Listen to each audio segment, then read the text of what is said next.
បាទគ្រូជំរាបសួរដល់បងប្អូននិងមិត្តភ័ក្តិទាំងអស់គ្នាថ្ងៃនេះគឺខ្ញុំ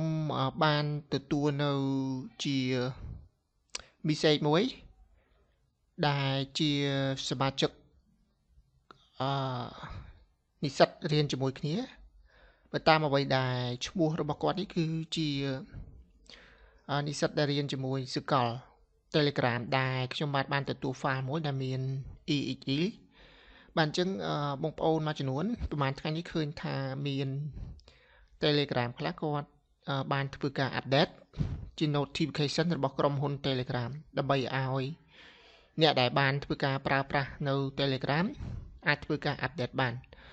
ដោយដែលខ្ញុំបានធ្វើការទទួលជា notification ក៏ដូចជា message ដែលសមាជិកបានធ្វើការ send ចូលនៅក្នុង Telegram របស់ខ្ញុំនេះគឺជា file extension EXE បាទអញ្ចឹងបងប្អូនមួយចំនួនបើសិនជាករណីមិនច្បាស់លាស់កុំធ្វើការចុចបាទអញ្ចឹងគឺខ្ញុំនឹងធ្វើការបង្ហាញបាទអញ្ចឹងនៅត្រង់ចំណុចកន្លែងនេះគឺជា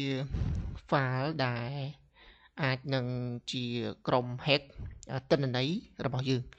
បាទអញ្ចឹងថ្ងៃនេះគឺខ្ញុំសូមមកធ្វើការចែកម្លែកបើសិនជាករណីបងប្អូនធ្វើការចុចទៅលើ file ដែលមាន extension EXE បាទអញ្ចឹងវាអាចនឹងធ្វើការ hack នៅ Telegram ដោយសារអ្វីដែលខ្ញុំបានទទួលនៅជា message ពីសមាជិកដែលរៀនសកលជាមួយគ្នាប្រហែលជាអាច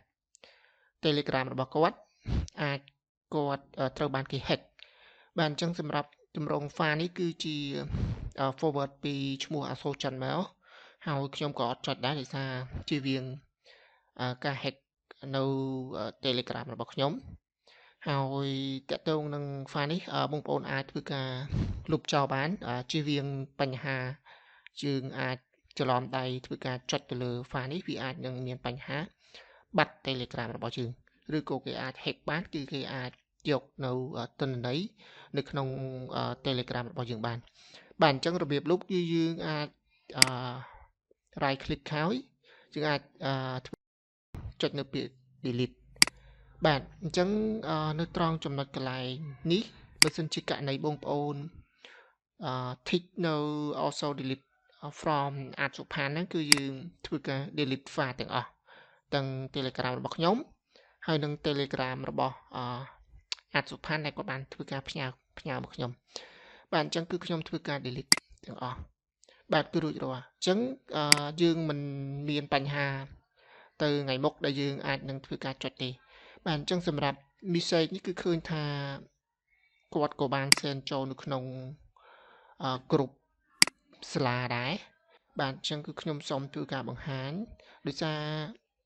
វាជា file មួយដែលយើងមិនគួរតែធ្វើការ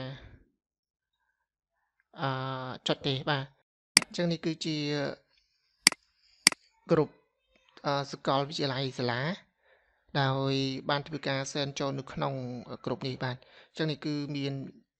3-4 group ដែរគឺឃើញ extension EXE បាទអញ្ចឹងថ្ងៃនេះគឺខ្ញុំ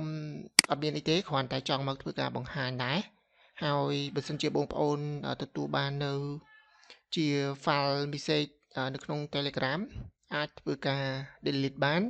តាមរយៈវីដេអូដែលខ្ញុំបានធ្វើការបង្ហាញមកនេះបាទអរគុណដល់បងប្អូននិងមិត្តភ័ក្តិទាំងអស់គ្នាជួបគ្នានៅវីដេអូក្រោយបាយបាយ